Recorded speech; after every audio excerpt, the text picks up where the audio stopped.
بسم اللہ الرحمن الرحیم۔ سورہ بقرہ کی آیت نمبر 75۔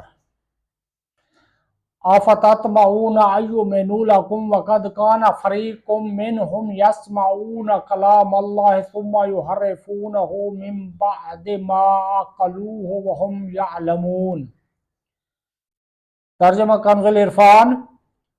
تو اے مسلمانوں، کیا تم یہ امید رکھتے ہو کہ یہ تمہاری وجہ سے ایمان لے آئیں گے، حالانکہ ان میں ایک گروہ وہ تھا کہ وہ اللہ کا کلام سنتے تھے اور پھر اسے سمجھ لینے کے بعد جان بوجھ کر بدل دیتے تھے۔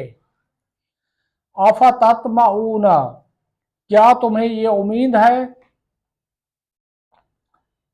انصار صحابہ کرام رضی اللہ تعالی عنہم کو اس بات کی بہت حرص تھی کہ یہودی اسلام قبول کر لیں، کیونکہ وہ یہودیوں کے حلیف تھے اور ان کے پڑوسی بھی تھے۔ اس پر اللہ تعالیٰ نے ارشاد فرمایا کہ اے مسلمانوں، کیا تم یہ امید رکھتے ہو کہ یہ یہودی تمہارا یقین کریں گے یا تمہاری تبلیغ کی وجہ سے ایمان لے آئیں گے، حالانکہ ان میں ایک گروہ وہ تھا جو صرف علماء پر مشتمل تھا۔ وہ اللہ تعالیٰ کا کلام یعنی تورات سنتے تھے اور پھر اسے سمجھ لینے کے بعد جان بوجھ کر بدل دیتے تھے۔ اسی طرح ان یہودیوں نے بھی تورات میں تحریف کی اور رسول کریم صلی اللہ تعالیٰ علیہ وآلہ وسلم کی نعت بدل دی۔ تو ایسے لوگ کہاں ایمان لائیں گے، لہٰذا تم ان کے ایمان کی امید نہ رکھو۔ عالم کا بگڑ جانا زیادہ تباہ کن ہے۔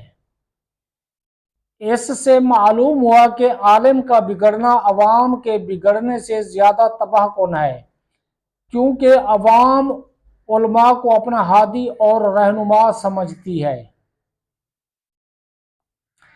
وہ علماء کے اقوال پر عمل کرتے ہیں اور ان کے افعال کو دلیل بناتے ہیں، اور جب علماء ہی کے عقائد و اعمال میں بگاڑ پیدا ہو جائے تو عوام راہ ہدایت پر کس طرح چل سکتی ہے؟ اور کئی جگہ پر شاید یہ عالم کہلانے والوں کی بد عملی کا نتیجہ ہے کہ آج لوگ دیندار طبقے سے متنفر ہو رہے ہیں اور ان کے خلاف اپنی زبان طعن دراز کر رہے ہیں۔ اعلیٰ حضرت امام احمد رضا خان رحمہ اللہ تعالی علیہ فرماتے ہیں، اے گروہ علماء، اگر تم مستحبات چھوڑ کر مباحات کی طرف جھکو گے تو عوام مکروہات پر گریں گے، اگر تم مکروہ کرو گے تو عوام حرام میں پڑیں گے، اگر تم حرام کے مرتکب ہوگے تو عوام کفر میں مبتلا ہوں گے۔ یہ ارشاد نقل کرنے کے بعد فرمایا، بھائیو، للہ اپنے اوپر رحم کرو، اپنے اوپر رحم نہ کرو تو امت مصطفیٰ صلی اللہ تعالیٰ علیہ وآلہ وسلم پر رحم کرو۔ چرواہے کہلاتے ہو، بھیڑیے نہ بنو۔